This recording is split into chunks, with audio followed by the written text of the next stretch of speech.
Holy water balloon ഒരാളുടെ ജീവിതം എടുത്തെന്ന് പറയാൻ നിങ്ങൾ വിശ്വസിക്കും? വെറും 26 വയസ്സുള്ള തരുൺ എന്ന് പറയുന്ന ചെറുപ്പക്കാരനെയാണ് ഡൽഹി ഉത്തരനഗറിൽ കഴിഞ്ഞ മാർച്ച് 4-ന് ഹോളി ദിവസം രാത്രി ഒരു കൂട്ടം ജനങ്ങൾ ചേർന്ന് തല്ലിക്കൊന്നു. കാരണം എന്താണെന്ന് ചോദിച്ചാൽ ഹോളി ആഘോഷത്തിനിടയിൽ തരുണിന്റെ കുടുംബത്തിൽ ഒരു ചെറിയ പെൺകുട്ടി, ഒരു 10-11 വയസ്സുള്ള ഒരു പെൺകുട്ടി, ആ പെൺകുട്ടി തന്റെ റിലേറ്റീവ്സിന് നേരെ കളർ നിറച്ച ബലൂൺ എറിയുകയും അത് പൊട്ടിയിട്ട് ആ സൈഡിലൂടെ വന്ന മുറുക്കരിച്ച സ്ത്രീയുടെ മുകളിലേക്ക് അല്പം വെള്ളം തെറിക്കുകയുണ്ടായി.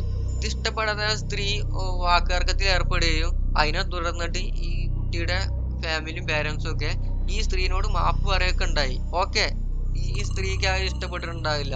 കാരണം ഇവർക്ക് ഹോളി ആഘോഷങ്ങൾ ഉണ്ടാവില്ല. ചിലപ്പോ ഈ സ്ത്രീനെ അത് മാനസികമായിട്ട് അസ്വസ്ഥാക്കിയിട്ടുണ്ടാവും. അതുകൊണ്ടൊക്കെ ഈ ഒരു ഇഷ്യൂ ഉണ്ടായത്. ഇത് മാപ്പ് പറഞ്ഞതിന് ശേഷം സ്ത്രീ പോയി. ഈ സ്ത്രീ പോയപ്പോ ഇവര് കരുതിയത് ഇതോടുകൂടി ആ ഇഷ്യൂവും കാര്യങ്ങളൊക്കെ കഴിഞ്ഞു എന്നാണ്. ഇതൊന്നും അറിയാതെ രാത്രി 10 മണിക്ക് തരുണ് ജോലി കഴിഞ്ഞ് വരുന്ന ടൈമിൽ ഈ സ്ത്രീ അവിടെ വന്നിട്ട്, ഈ സ്ത്രീ കുറച്ച് അവരുടെ ഫാമിലീസ് ആൾക്കാരെ കൂട്ടിയിട്ടാണ് വന്നിട്ടുള്ളത്. ഈ വന്നതിന് ശേഷം അവിടെ നിന്നിട്ട് കുറച്ച് ആർഗ്യുമെന്റും കാര്യങ്ങളും ഉണ്ടായി.